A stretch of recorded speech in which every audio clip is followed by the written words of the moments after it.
coração, digno da nossa canção, digno do nosso amor, digno de honra e de louvor. Santo, Rei da glória, Santo, Senhor de vitória, Santo, soberano da história, Santo, Santo, Santo,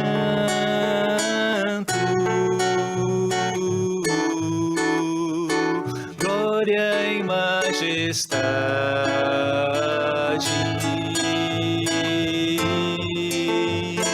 força e formosura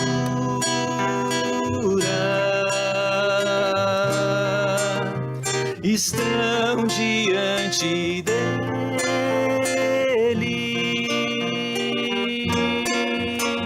no seu santuário.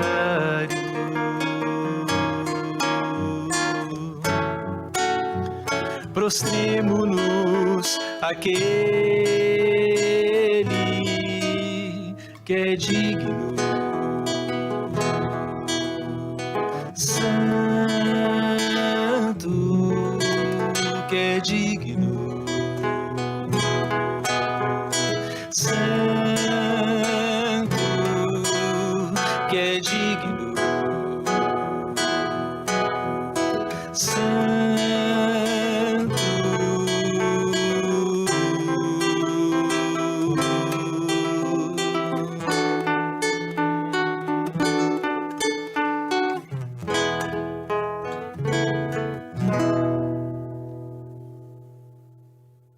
Seja bem-vindo em nome de Jesus. Que bom que você está aqui conosco em nossa igreja, em nossa família central, podendo usufruir da palavra, da presença e da comunhão do nosso Deus. Uma alegria muito grande ter você aqui junto conosco para podermos cultuar e engrandecer a esse Deus tão maravilhoso. Saiba, Deus tem algo maravilhoso, um recado para a sua vida.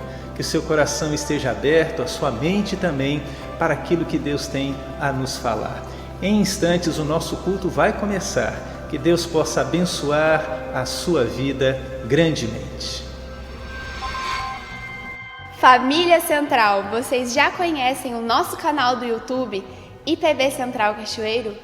Por meio dele, nós transmitimos os nossos cultos e programações, para que você possa cultuar a Deus conosco, mesmo dentro de sua casa. Além do YouTube, nós também estamos no Instagram e no Facebook, com o mesmo nome. Basta pesquisar IPB Central Cachoeiro e nos seguir por lá. Além disso, nós também temos o nosso WhatsApp da Central, onde por meio dele você vai receber devocionais de áudio diárias, feitas pelo pastor de nossa igreja, Gilberto Bueno Filho.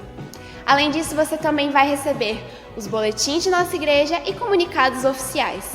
Para receber tudo isso, você deve cadastrar o número da igreja na sua agenda e nos enviar um oi pelo WhatsApp. Anote o número: DDD 28 99883 0052. As nossas devocionais também são publicadas no Spotify. Basta você pesquisar Devocional Diário IPC e ouvir o Devocional do Dia. Não se esqueça de se inscrever no nosso canal e ativar o sininho de notificações, para que todas as programações cheguem para você. Deus te abençoe. Irmãos e irmãs da Família Central, não perca nenhuma das nossas programações. Anote na sua agenda os dias dos nossos compromissos, para que juntos possamos estar adorando e aprendendo mais da Palavra do Senhor. Nas terças-feiras, às 19 horas, reapresentação da Escola Bíblica Dominical, a classe de adultos. Na quinta-feira, às 19h30, culto ao vivo do ensino bíblico feito com o pastor Gilberto. No domingo, na Escola Bíblica Dominical, ela inicia às 9 horas da manhã e à noite, às 19 horas, o nosso culto público. Não deixe de curtir esse vídeo, de comentar e de compartilhar ele. Nos ajude a divulgar cada vez mais a palavra de Deus. Você é o nosso convidado especial para estar junto conosco nas nossas programações. Como diz o versículo base dessa igreja, dize aos filhos de Israel que marche.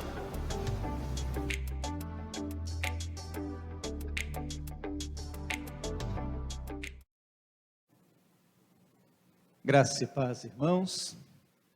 Muito bom estar aqui na casa de Deus, podendo olhar para a palavra de Deus e, sobretudo, nesse dia especial, o dia da escola dominical, terceiro domingo de setembro, poder estarmos aqui nessa escola tão antiga, nessa escola ao mesmo tempo tão atual, que tem tanto a nos falar e a nos ensinar. Escola Bíblica Dominical. 3 palavrinhas que mostram muitas possibilidades. A escola é um lugar que você se aprende.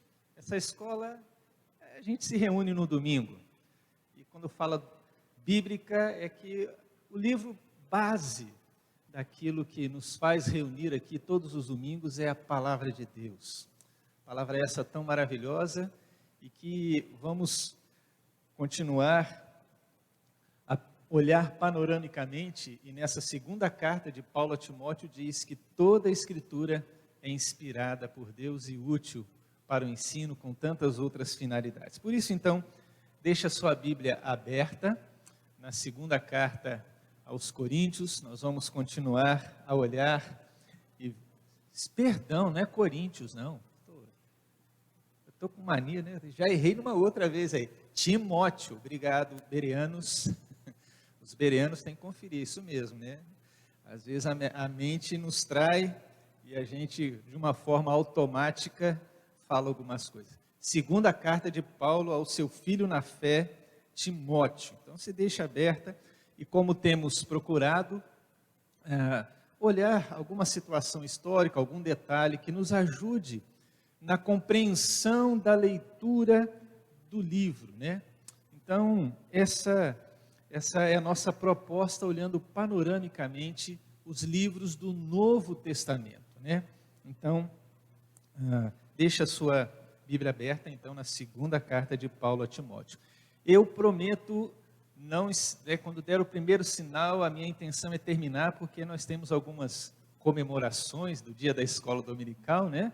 Para que a gente não se delongue muito. Eu espero que até 10 horas, 10h05, a gente conclua a nossa fala aqui. Muito bem, essa carta é de autoria de Paulo, não há dúvida, porque assim começa essa carta, né? Carta essa escrita ao seu filho na fé, né? Filho que, não que Paulo gerou da fé, porque a fé que Timóteo tem é a fé que, né, aprendeu com a mãe Eunice, a vovó Lloyd, e essa fé então foi aperfeiçoada e compartilhada junto com Paulo. Timóteo, sim, é esse menino jovem, com problemas de saúde, tímido, somente a sua mãe era cristã, e apesar de todas essas situações, como falamos semana passada, Paulo olha não para essas coisas negativas da vida de Timóteo, né? Talvez se fôssemos escolher, escolheríamos alguém saudável, alguém não tão tímido, mas com ímpeto e com toda a disposição de tomar a iniciativa, alguém mais experiente, né? Geralmente é assim nas empresas, né? Quando a gente vai procurar algum serviço, quanto tempo você tem de experiência, né? E a gente escolheria de uma outra maneira. Paulo, quando olha para vidas, e sobretudo para a vida de Timóteo, ele não leva em consideração essas possíveis dificuldades e empecilhos para realizar a obra. O que Paulo vê? Vê a fé, o comprometimento daquele menino ainda jovem. E aí, semana passada falamos que é isso que o Senhor procura em nós, pessoas de fé e com disposição para sermos instrumentos e canal da sua graça. Paulo, então, escreve mais uma vez para Timóteo, agora com o propósito de encorajar Timóteo a permanecer fiel ao ministério que lhe foi confiado. O versículo 6 traz essa compreensão. Por essa razão, pois, te admoesto que reavives o dom de Deus que há em ti pela imposição das minhas mãos, porque Deus não nos tem dado espírito de covardia, mas de poder, de amor e de moderação. E ele continua a dizer então, para não se envergonhar, para continuar firme conforme o relato do primeiro capítulo, versículo 6 em diante. Então, Paulo é este que olha e percebe que na caminhada cristã, todos nós precisamos de trazer à memória quem é esse Deus. Por isso, a intenção de Paulo aqui é dizer, eu quero que você traga à sua memória essa realidade do teu chamado, de quem você é. E às vezes nos esquecemos disso, né? Interessante que em momentos difíceis, quando lemos o livro de Lamentações, no capítulo 3, antes de começar o versículo que diz, de falar que as misericórdias se renovam, ele diz, eu quero trazer à memória o que me pode dar esperança. Isso é, temos a facilidade de sermos pessoas que esquecem algumas coisas muito fáceis, né? Isso não só o brasileiro, que gente que diz, brasileiro não recorda de nada. Qualquer ser humano, em devidas proporções, esquece. Mas deve haver sempre um exercício, e Paulo aqui está dizendo para Timóteo, Timóteo, vamos lá, vamos reavivar, vamos trazer à memória toda essa realidade do seu chamado, do chamado que Deus fez sim para a sua vida. E saiba que este é algo que deve ser feito sempre. Não é assim que às vezes fazemos todo ano, na virada do ano, quando assumimos ou reassumimos novos compromissos, ou temos à disposição, não, agora esse ano eu vou fazer um regime, agora esse ano eu vou me dedicar aos estudos. Estabelecemos projetos, reavivamos algumas coisas. Na vida cristã, Paulo está dizendo para Timóteo, e devemos entender que essa palavra também o é para nós hoje. Ele diz, reavive. Comece então quando você teve um encontro com o Senhor Jesus, quando de fato você parou de lutar contra esse grande amor de Deus. E eu lembro, para mim é muito fácil, porque foi no dia do meu aniversário. Então, quando eu tinha 15 anos, o Senhor me tocou, estava num intercâmbio de mocidades, e, né, apesar de ser de mocidade, o pessoal me tolerava lá no meio adolescente ainda, no meio dos jovens, e lá ouvindo aquela palavra, e me recordo muito bem, era 15 para as 9, não sei porque eu olhei para o relógio, e ficou muito gravado aquele momento onde eu disse, Senhor, comece a trabalhar na minha vida, eu me rendo ao Senhor. Lógico, nem tudo mudou num passe de mágica, num estalar de dedos, né? Num apertar de botão, mas o Senhor veio trabalhando e mudando, convencendo. Na nossa vida é assim. Nem tudo acontece rapidamente, mas vem num crescente. E talvez ao longo dessa realidade a gente se sinta desanimado, se sinta distante. Eu creio que é por isso que quando a gente lê a história de Abraão, lá no capítulo 15, Deus chama, né? Abraão para fora e fala, Abraão, vamos lá, quantas estrelas? Veja as areias. E do capítulo 12 ao capítulo 15, segundo os estudiosos, dizem que se passou ali pelo menos de 10 a 15 anos, aonde Deus havia falado com ele, que quando ele tinha 75 anos, é a proposta lá em Gênesis 12, sai da tua terra, da tua parentela. O texto diz que ele tinha 75 anos. Passa-se então esse período de 10 a 15 anos e ele fala, Senhor, cada vez mais eu não consigo, né, na mente dele. Então Deus tem que reanimar Abraão. Falar com ele, olha, é no meu tempo, fique tranquilo. E ainda depois se passa mais ainda. Há uma confusão, lógico, de Abraão, entendendo que talvez pudesse ser com as criadas, né, com as criadas, ou com a outra esposa. Não, é de você com Sara, você vai ser pai, você vai ser mãe, Sara e Abraão. E aí, Abraão com 100 anos, Sara com 99, é que se cumpre a promessa, 25 anos depois. Mas no meio desse curso, Deus diz assim, olha, vem cá, eu estou com você ainda, eu não te desampararei. A minha palavra continua a mesma. Talvez no nosso tempo, sim, Deus está atrasado, Deus não chegou no horário, mas é no nosso tempo. No tempo de Deus, acontece tudo perfeitamente perfeito. Uma redundância aqui para guardar. Acontece. Nós não sabemos. E aí, talvez aqui, Timóteo, voltando para Timóteo, Paulo está dizendo, olha, eu estou percebendo que você, sabe, aquela fé, aquela paixão, está faltando. Então, Paulo traz, e a intenção de Paulo aqui para o seu filho na fé é essa, trazer então esse encorajamento em meio às adversidades que ele enfrentava, não somente como cristão, mas como alguém responsável, iniciando. Semana passada falamos o quê? As igrejas que estavam sendo formadas aqui não tinham referências, era tudo novo. Usei até a figura, né, de um campo virgem que você tem que às vezes derrubar, tirar um mato e preparar, e depois, lógico, você só vai arando, normal. Mas a primeira fase desse preparo da terra é muito cansativa. Então, todo o início, e a igreja nesse início aqui estava vivenciando desafios, não tinha referência. Nós temos, nós podemos olhar para algumas coisas e falar, ah, foi assim, é assim, não é assim, e por aí vai. Essa então é a intenção de Paulo. E como eu disse, Paulo não tem somente o desejo de falar para as igrejas, mas ele como pastor, ele cuida das igrejas, mas olha para pessoas. E como falamos, essas são cartas pastorais, cartas pessoais. Timóteo, Tito e Filemon.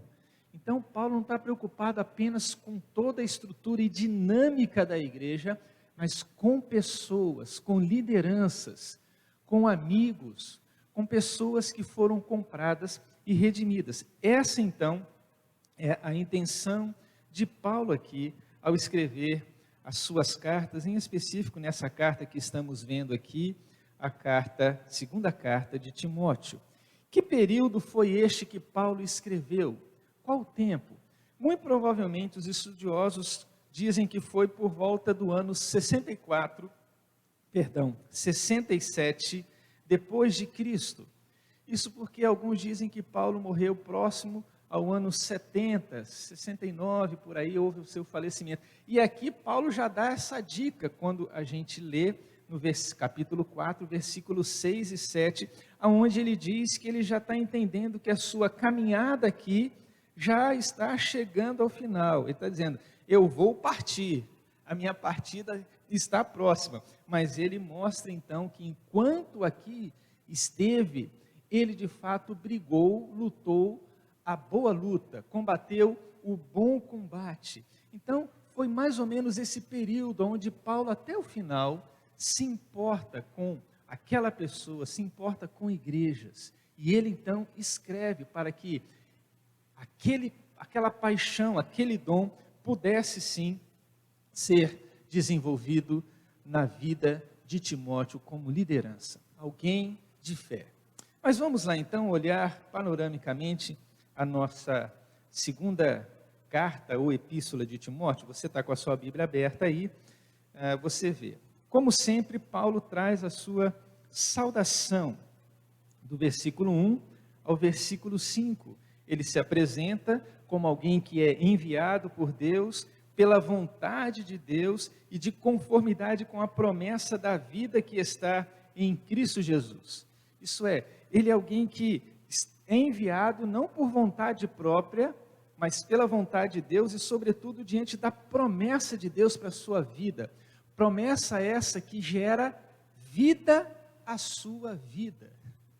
E trabalhar na obra, então, não é algo que deixa a gente cansado, esmorecido, não. E aí, talvez, antes que você possa pensar, então isso aqui é para pastor, para missionário, para quem se dedica, nesse primeiro momento mas as promessas e a palavra de Deus é para a nossa vida, para gente que que começa, como Timóteo, a vivenciar a sua fé na sua singeleza, na sua pureza, às vezes até como criança, né, na sua inocência, como Timóteo vivenciou isso com a sua mãe e com a sua avó. E ele então reconhece que essas promessas vêm sobre a nossa vida. Traz aqui a realidade que ele é filho muito amado e querido.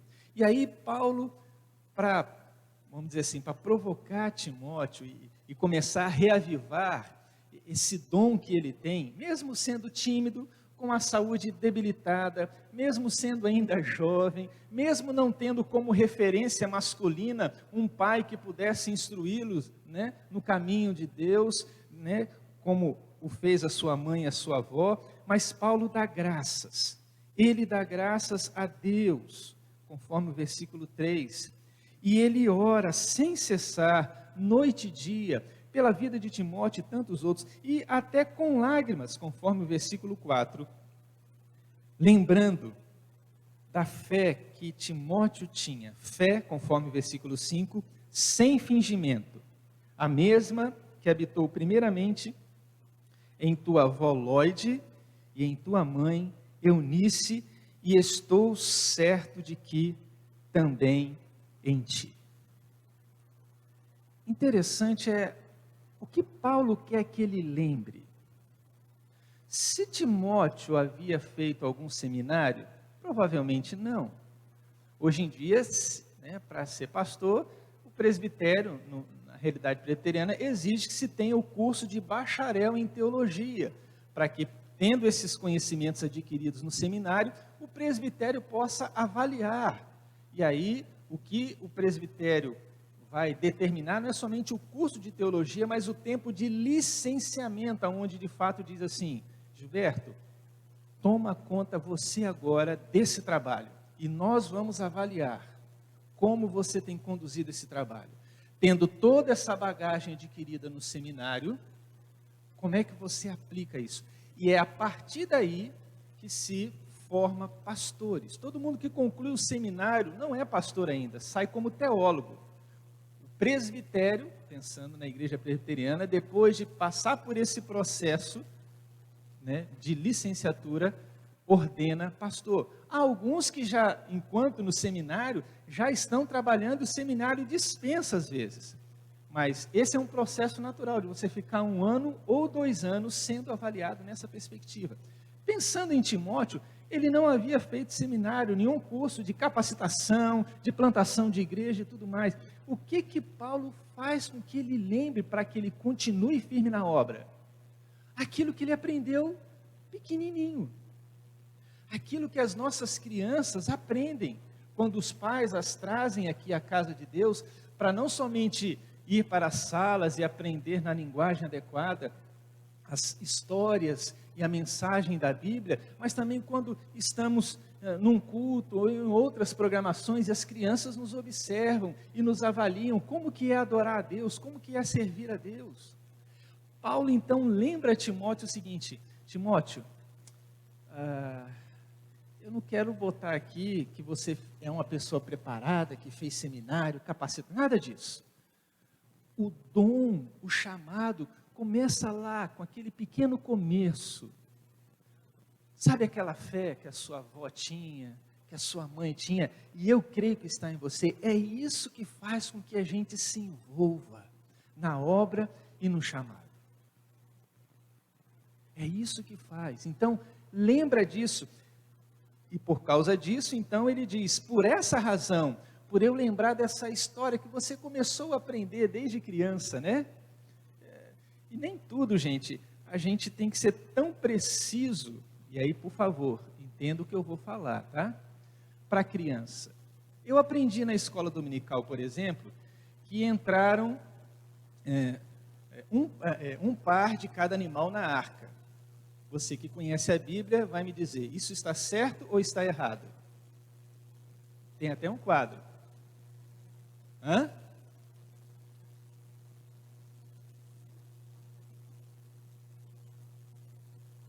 O que diz o texto, diferente do quadro que a gente vê? Quando você lê o texto bíblico, estava lá, 7 animais puros e 1 de animal impuro. Isso porque depois que Noé baixou as águas, se ele ofereceu um sacrifício, se fosse um casal, uma espécie já teria sido extinta ali.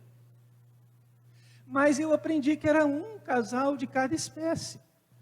Isso então, agora olhando para minhas professoras, eu vou falar, me ensinaram errado, hein? Tá vendo? Não é honesto. Gente, para mim era o que bastava, o cuidado de Deus. A criança pergunta, o que é pecado? Você vai lá na teologia sistemática e traz aquela definição que até para a gente ler às vezes é difícil, né? A criança quer saber, isso aqui, pecado, é tudo aquilo que entristece o coração de Deus e deixa o papai e a mamãe triste também. Ótimo. Se ele, às vezes ele está satisfeito, mas se ele quiser, você vai respondendo. Depois, tendo uma compreensão maior, vai tendo então, você vai falando, vai aprendendo. Essa é a dinâmica da vida. Então, Paulo lembra aqui, não os grandes tratados teológicos, ele poderia citar aqui, olha, eu quero te lembrar, Timóteo, você lembra quando eu escrevi aquele grande tratado para os romanos e outras cartas? Lembra disso? Isso é importante para o seu ministério. Não, mas ele está falando o quê? Lembra daquilo que você tinha afeição, paixão por esse Deus. Porque cristianismo, irmãos, é muito diferente de religiosidade. As religiões apenas vão cumprindo.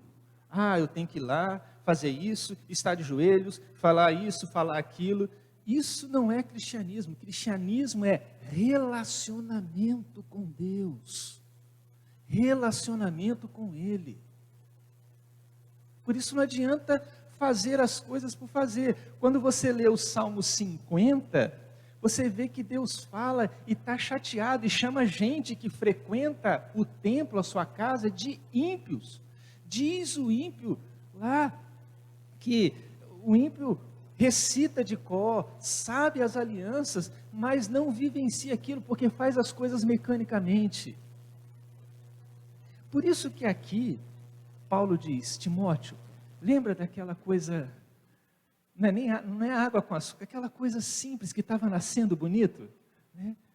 E aquilo ali que você tem que lembrar, aquilo ali teve um propósito maior, você não aprendeu aquilo por acaso, você não teve o exemplo positivo de sua mãe, de sua avó por acaso, apesar do pai não ter contribuído nisso, pouco importa, é a graça de Deus que te chamou, e aquilo que foi semeado no seu coração é importante, fundamental, para que agora você entenda que exercer o ministério e caminhar a vida cristã não é baseado em conhecimento, mas em relacionamento. Por isso, irmãos, Paulo está dizendo, olha, você está cuidando da igreja, então cuida do seu relacionamento. O seu relacionamento com Deus. Você não cuida de nada? Cuida sim. Com certeza você é responsável ou por sua família, ou você tem alguma coisa no qual você se tornará exemplo para os outros. Mas não apenas fazer por fazer, mas as pessoas olharem e dizer, puxa, naquela simplicidade, naquela pureza eles têm praticado, sem ter o conhecimento é bom, irmãos, mas não é fundamental nesse relacionamento com Deus, mesmo porque a Bíblia quando usa a palavra conhecer, né, quando diz lá, Adão conheceu Eva, José não conheceu Maria até que Jesus nascesse, esse conhecer muitas vezes na Bíblia é relacionamento, ali de intimidade. Então Adão não conheceu Eva no sentido de conhecer o seu corpo, intimidade. E é esse tipo de relação que Deus quer, que todos os dias a gente, como ele vinha conversar com Adão no final do dia, né, a gente também se disponha, Senhor, esse é o meu melhor horário, eu quero conversar com o Senhor.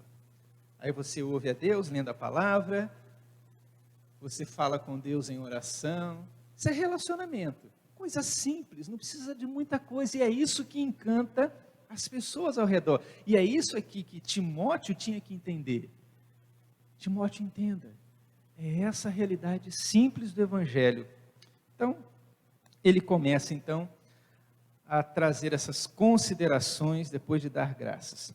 Há aqui duas situações que Paulo, para Timóteo, considera, né?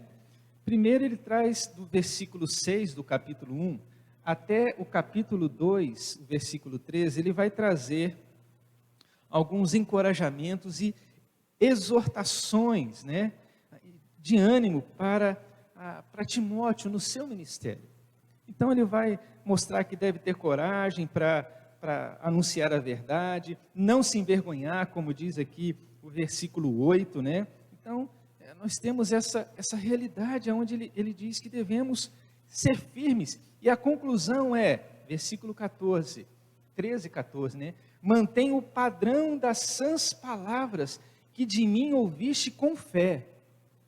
Olha, mantém o padrão, tem essa conduta que é com fé e com amor, que se encontra na pessoa de Jesus. Então, guarda o bom depósito mediante o Espírito Santo que habita em nós. Ele traz essas considerações, animando a Timóteo nessa perspectiva, exortando para que ele continue firme e suportando as muitas dificuldades. Especificamente, capítulo 2, versículo 1 ao versículo 13, mostra como muitas vezes trabalhar para o Senhor, ao invés de trazer talvez somente alegrias, tem embates, tem situações de adversidade.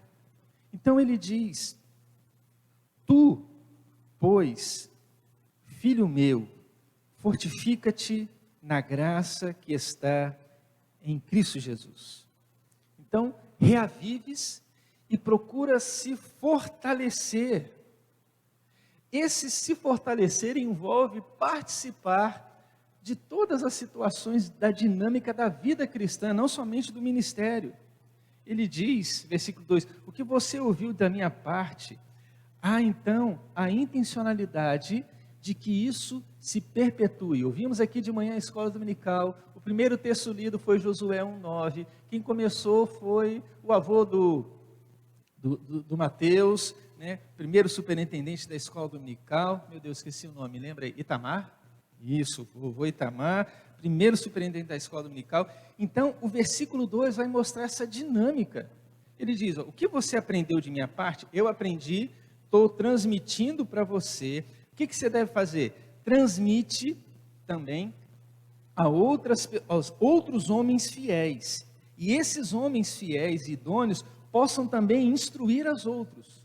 Isto é, há algo que você vai passando de geração em geração.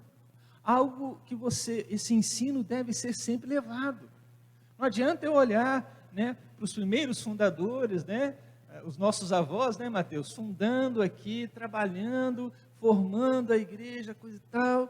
Tá, eles procuraram no temor de Deus vivenciar a fé, na sua geração ser bênção e diante daquilo que se relacionavam com Deus marcar, e marcou gerações. Por isso que estamos aqui já há 64 anos e cada igreja vivenciando as suas histórias. Então o desafio é, você aprendeu, isso não deve ficar guardado só para mim, mas deve ser transmitido para outras pessoas. Então ele diz que nosso envolvimento é assim. Vamos participar de que maneira? Ele usa 3 aqui, né? A figura do soldado, no versículo 3, a figura do atleta, no versículo 5, e no versículo 6, a figura do trabalhador do campo, o lavrador. E cada uma dessas figuras é interessante porque mostra uma disciplina, uma disposição em fazer a obra, seja por estar atento, quem sabe, pensando no lavrador que tem que acordar cedo, né, Jorge? Acorda cedo, vai lá para o campo, tem hora não, agora é hora. Tem um presbítero Marinho ali da igreja de Rio Novo, né? Não que fica na beira da pista, né? Ele acorda cedinho, né? Presbítero Marinho, que hora? Ô pastor, vem aqui ver como é que funciona. Eu falei, vou, que horário? Tá bom, umas 7 horas? Eu pensando, tá cedo, né? Eu falei, não pastor, esse horário eu já estou fazendo outras coisas. Só tem que chegar lá 4h30. Falei, ô glória, faz isso não, né? Agora entendi porque que às vezes dá aquele sono aqui, porque a dinâmica é outra. Como o lavrador que tem essa disciplina, sabe da sua responsabilidade, e ele vai usando um atleta que também é disciplinado, o soldado que de fato entende. E eu lembro quando eu fiz o tiro de guerra aqui, o subtenente falava assim, olha, tem esse negócio de... A gente ia fazer exercício, né? Às vezes passa na cidade aqui, né? Às vezes estava aquela chuva, e aí ele falava assim, o soldado é superior ao tempo.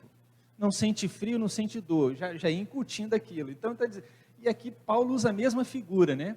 Soldados, quer dizer, não quer dizer que você é superior aos outros, quer dizer que as situações contrárias, você tem que saber que isso é natural, como o soldado entende. Então fique firme, participe desse sofrimento como soldado, como atleta, como lavrador. E sobretudo, versículo 8, lembra-te de Cristo. Ele vai falar da pessoa de Cristo, que é a realidade importante sim na nossa vida. A última bloco aqui, Paulo vai trazer algumas advertências e exortações também para se continuar perseverante.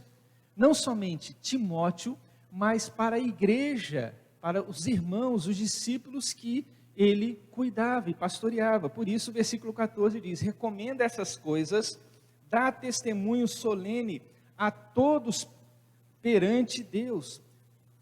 Então ele vai dizer aqui, olha, evitem contendas, né, procura apresentar como alguém que é aprovado por Deus. A gente fala isso aqui só para pastor, né? Mas somos também, em devidas proporções, chamados a não nos envergonharmos, a manusearmos bem a palavra da verdade. E ele vai dizendo, evita, vai trazendo então algumas recomendações para que a gente permaneça firme. Dizendo, Timóteo, é isso que você tem que ensinar, é isso que você tem que falar. Lembra aqui de alguns irmãos que infelizmente deixaram. Irmãos esse que ele usa uma palavra dura, né? São irmãos que parece que é câncer. Você pensa que está tratando, mas o câncer ele vai silenciosamente minando. Por isso ele diz, né? Diante dos falatórios e de não viver uma vida piedosa, ele lembra aqui de Himeneu, no versículo 17, capítulo 2, e Fileto, né?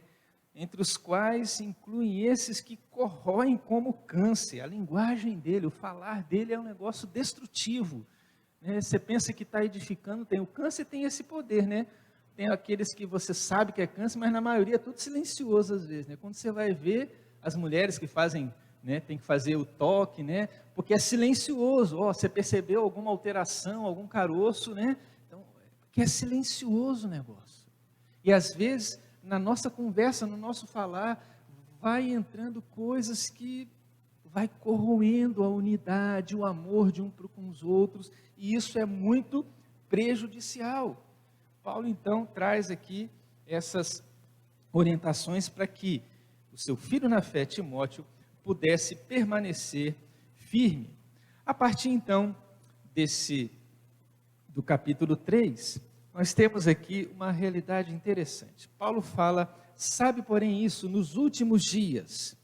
Paulo está falando que últimos dias são esses, que serão tempos difíceis. São os nossos ou os futuros? Nenhum dos dois, né? Esses tempos, né? Nos últimos dias a gente já sabe que já era no tempo de Paulo. Porque quando você lê, apenas lembrando, já falei aqui, né? Quando você lê a descida do Espírito Santo, Pedro levanta e cita Joel. Ele diz, olha, o que vocês estão vendo aqui, pessoal falando em línguas, foi predito pelo profeta Joel. Nos últimos dias, Deus derramaria do seu Espírito sobre toda a carne. Porém, quando você lê Joel, não fala últimos dias, mas Pedro entende que aquele momento ali já era a manifestação do reino de Deus sobre a terra. Então, nós, desde aquele tempo, há 2021 anos, nós já estamos vivendo os últimos tempos, difíceis. E aí ele diz, Timóteo, você tem que ter em mente e saber, nos últimos dias sobrevirão tempos difíceis. E aí parece, quando a gente vai lendo aqui, parece estar descrevendo os nossos dias, né? Homens egoístas, avarentos, e vai dizendo aqui, cada palavra, cada sentença, você fala, meu Deus, como é que pode um negócio desse? O versículo 5 diz que parece que são piedosos, mas negam, e ele fala, olha, foge dessas pessoas, foge de gente assim, né? Fugir no sentido de conviver, de ter intimidade. Às vezes você vai ter que ter relacionamento com pessoas assim, né?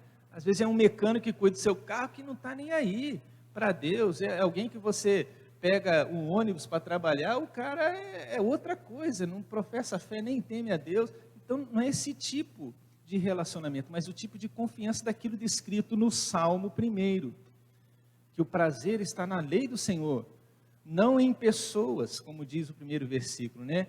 Pessoas que andam com pecadores, param e se assentam na roda dos escarnecedores. Essa intimidade, isso não contribui para nós. Então, Paulo está dizendo para Timóteo, olha, nos últimos tempos é assim, o que você deve fazer? Foge. Uma expressão interessante, né? Foge. O que é fugir, irmãos? Você foge quando você entende que há algo perigoso, né? Você vê um cachorro latindo, às vezes fala assim, ó, foge, mas você pode fugir andando tranquilamente, o cachorro, né, latindo, ou você pode correr, né? Desembestadamente correndo, mas você vai fugir. Você sabe que é um perigo, você vai se desviar. E aqui Paulo está dizendo, Timóteo, meu filho na fé, evita, foge dessas coisas, foge sim. E aí então vem o desafio em 3 momentos bem específicos. Essa segunda carta é conhecida por alguns, inclusive de John Stott, que já faleceu. Quem foi John Stott? Foi, antes de falecer, um dos expoentes que conhecia mais o Novo Testamento, né? Ele foi capelão da rainha da Inglaterra, né? Lá na abadia do Westminster, quando tem aqueles casamentos lá, ele era o capelão na época. E tem vários livros, expoente. E aí ele escreveu um livrinho baseado aqui e deu o título, Tu Porém. Por que Tu Porém? Porque aparece não somente no início aqui do capítulo 2, onde ele diz, Tu, pois, mas depois vai aparecer no versículo 10, vai aparecer no versículo 14, do capítulo 3, e no capítulo 4, versículo 5, vai aparecer, tu porém, tu porém, tu porém. Olha, é isso, mas eu quero falar para você. Está todo mundo agindo assim, mas você vai agir diferente. Os últimos dias são maus, e ele diz então, você deve continuar a seguir de perto o meu ensino, o meu procedimento, a fé, a longanimidade, a amor, a perseverança. Isso é, olhe para exemplos positivos. Todo mundo está olhando para esses homens que não estão nem aí, perversos, como ele descreve no capítulo 3, blasfemadores, desobedientes, ingratos, implacáveis, relacionamento com o pai, totalmente desrespeitados. O que você faz? Foge deles, não se mira neles, mira em gente. Se é para olhar, olhe para mim. A primeira carta aos Coríntios, capítulo 11, versículo 1 diz, sede meus imitadores, como eu sou de Cristo, Paulo diz. Então, é olhar, você porém, que tem seguido de perto, continua a seguir, e entenda, todo aquele que quer viver, conforme o versículo 12, todos quantos querem viver piedosamente em Cristo Jesus serão perseguidos. Paulo não esconde para Timóteo e não esconde para nós. Você quer ter um relacionamento legal com Deus? Puxa, né? Então saiba, tem gente que vai, né? Nós já estamos vivendo esses tempos de homens não entendendo a nossa devoção, a nossa afeição, o nosso amor para com Deus. Não vão entender. Mas lembre-se, você quer viver uma vida piedosa? Saiba, às vezes o sofrimento vai vir. E temos alguns, né? Quando olhamos para alguns países, quando você entra no site Portas Abertas, né? Site Portas Abertas tem uma classificação, né? Dos 50 países mais perseguidos. Acho que eles até aumentaram agora para 70, 80 países, onde a perseguição, não somente religiosa, mas a perseguição de liberdade, de expressão, não existe, são tolhidas. Totalmente. E aí, ali você vê pessoas sendo perseguidas. Mas não somente eles, irmãos. Nós também poderemos ser perseguidos. Quando alguém faz alguma pergunta para você com relação a alguma coisa e você diz que não concorda porque é a palavra de Deus, mas o seu currículo é impecável. Sabe qual vai ser a resposta? Olha, você tem potencial, mas falta alguma coisa para você se enquadrar aqui na nossa empresa, né? Mas você tem um currículo muito bom, coisa e tal. Mas sabe o que é o fundo? Vai perceber, porque numa sociedade onde as trevas são mais valorizadas do que a luz e você é a luz do mundo, o pessoal não vai querer, não. Não vai. Por isso é difícil viver uma vida piedosa, porque as situações descritas no início aqui, de serem egoístas, avarentos, de ser, é isso que conta aqui. Mas você entende que não é assim que deve ser vivido. Você pode ser como aquele bom samaritano. E o bom samaritano, a filosofia de vida dele é o seguinte: o que é meu pode ser seu também. Por isso eu vou compartilhar do meu tempo, eu vou compartilhar dos meus recursos, do meu animal para te levar no hospedeiro. O que é meu pode ser seu também. Totalmente diferente da filosofia dos ladrões, né, que diz: o que é seu é meu, e eu vou tomar de você custe o que custar. Ou a filosofia dos religiosos, né, do sacerdote: o que é seu, o que é meu, e cada um vive, tu no teu cantinho e no meu, né? Você vive aí, eu vivo aqui, não vamos, né? Você está assim, é alguma coisa que você fez, que está caído aí, e não quero me envolver.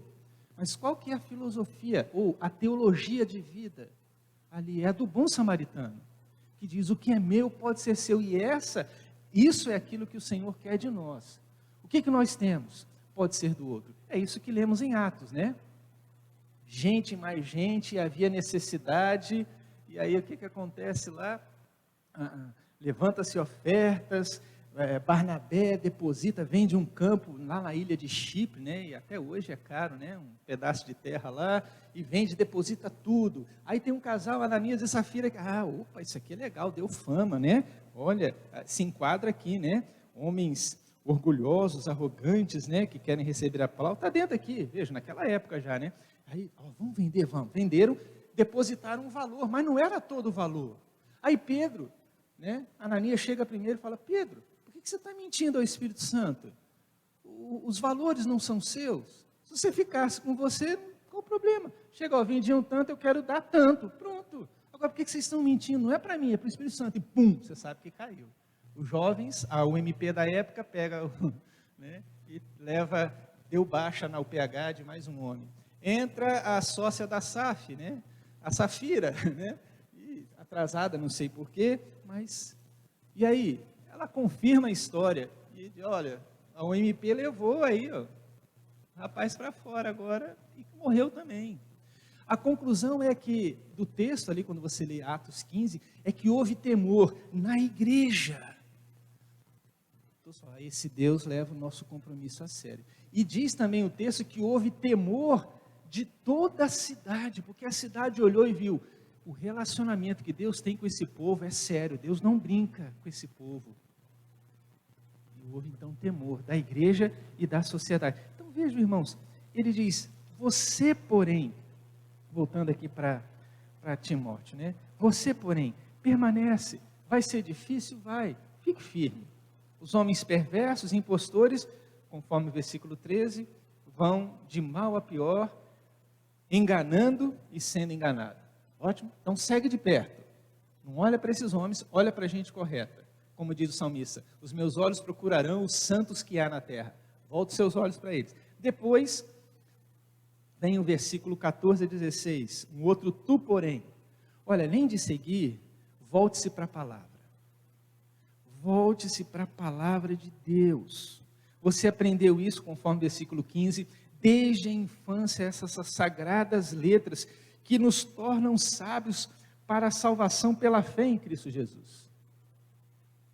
E aí, os 2 versículos. Vamos já ensaiar, porque eu acho que hoje a gente vai, cada sala vai apresentar um versículo, né? E nós vamos ler esses 2 versículos se tiver oportunidade. Vamos ler então, 16 e 17, é uma voz já ensaiando. Na hora, acho que a gente vai ficar em pé e vamos recitar aí. 2 Timóteo 3, 16 e 17. Toda a escritura é inspirada por Deus e útil para o ensino, para a repreensão, para a correção, para a educação na justiça, a fim de que o homem de Deus seja perfeito e perfeitamente habilitado para toda boa obra.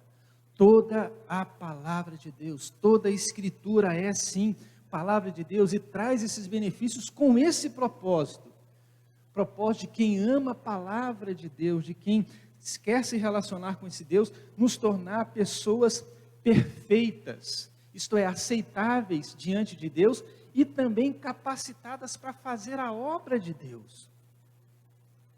sejam perfeito e perfeitamente habilitado para a obra de Deus. Isso é fantástico. Fantástico. Mas há também uma outra, e aqui, lógico, os versículos iniciais do capítulo 4, né, do versículo 1 ao versículo 4, ele fala que tem gente que não vai estar aí, mas diz, olha, mas seja insistente, prega a palavra, versículo 2, insta, é oportuno, não é oportuno, faz, cumpre o teu chamado, corrige, repreende, exorta, mas isso com toda longanimidade, com todo amor, com toda paciência. Eles não suportarão e, na verdade, vão se cercar de falsos mestres, indo atrás de fábulas. Em relação à palavra, a palavra é supremacia, tem a prioridade. Mas o último tu, ele diz, ser sóbrio. Você está seguindo o exemplo, você está se apegando à palavra, mas o que você tem que fazer? Procure ser sóbrio. E isso é uma responsabilidade nossa diante do mundo. Ser sóbrio em todas as coisas. Diferentemente quando lemos Efésios, né?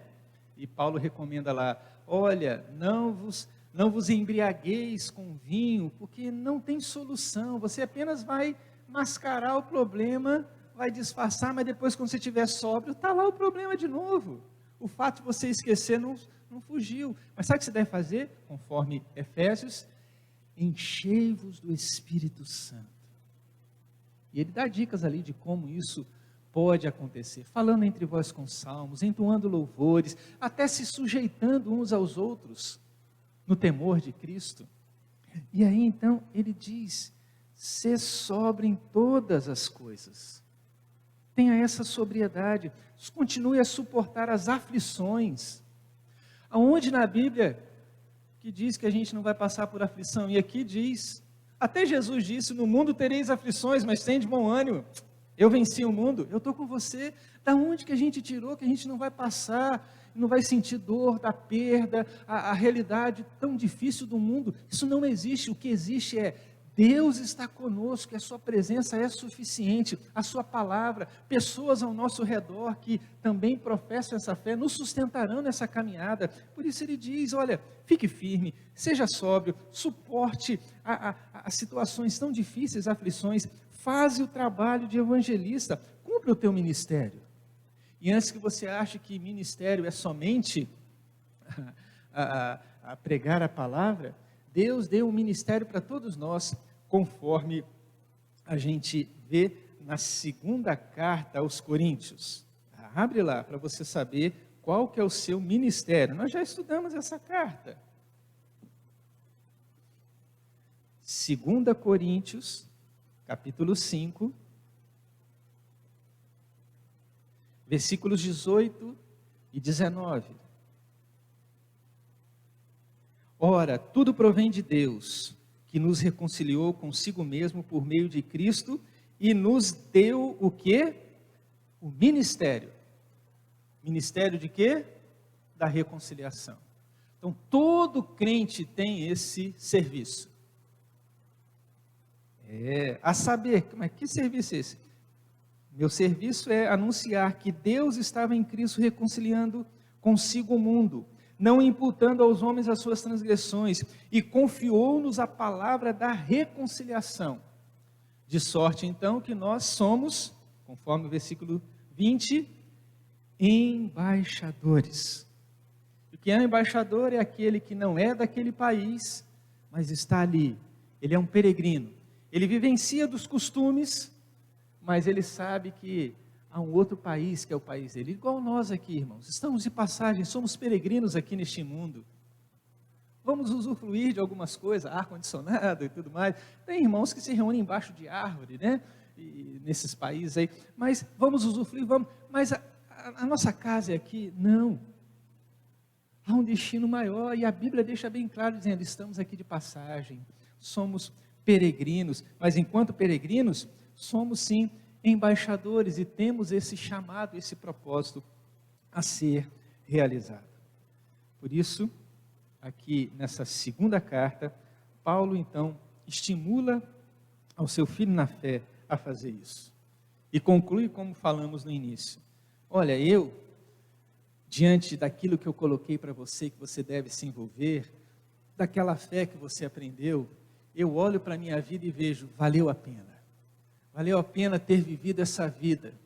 Valeu a pena ter tido esse encontro com o Senhor Jesus, onde a sua luz brilhou e eu caí por terra, conforme Atos 9, e ver que eu tive um outro combate, uma outra luta, que não era aquela de entrar e perseguir os cristãos, perseguir a igreja, mas agora uma outra realidade. Por isso ele conclui, olha, meu tempo de partida já é chegado. Eu combati o bom combate, completei a carreira e guardei o quê? A fé.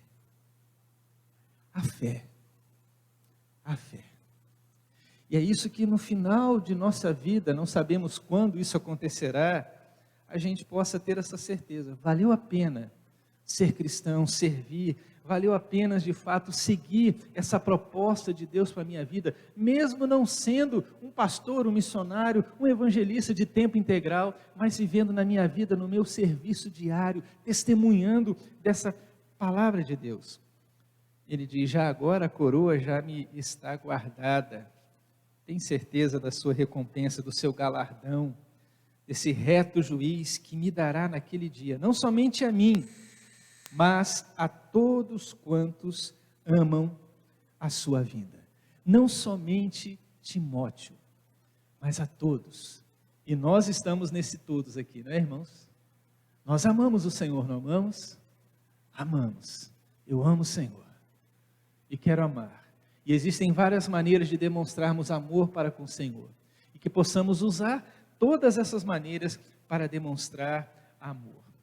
Paulo então conclui não somente com esse testemunho da sua morte, mas traz no versículo 9 ao versículo 21 as suas saudações, a vários irmãos, vários amigos, parceiros de ministérios que estavam nessa jornada, que caminhavam na fé junto a Deus. E mais uma vez no versículo 15 ele diz, tu guarda-te também deles, de homens como Alexandre, ladroeiro que causou muitos males, mas fique firme na graça e na paz de Jesus. Versículo 18 diz, o Senhor me livrará também de toda obra maligna e me levará a salvo para o seu reino celestial. A ele então, glória pelos séculos dos séculos. Amém. E conclui com as saudações finais, lembrando de Priscila e Áquila, esse casal, no qual se reuniam junto na casa de Onesífero. Olha que nome, né? Um bom nome você botar no filho, já é quase que um bullying um nome, né? É um apelido hoje, né? E cita aqui alguns outros que ele tem uma relação, uma intimidade, e pede para que a graça pudesse continuar a ser na vida deles. Deus assim possa nos abençoar, irmãos, sobretudo nos fortalecer em nossa caminhada, em nossa fé aqui. Deus assim nos abençoe.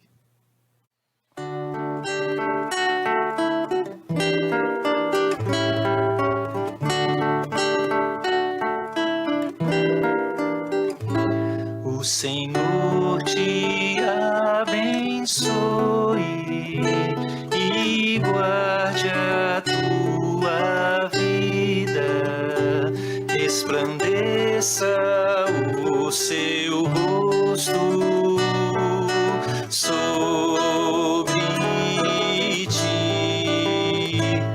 O Senhor te abençoe, sobre ti levante o rosto, misericórdia tenha e te dê a paz. O Senhor te abençoe e guarde a tua vida, resplandeça o seu rosto sobre ti. O Senhor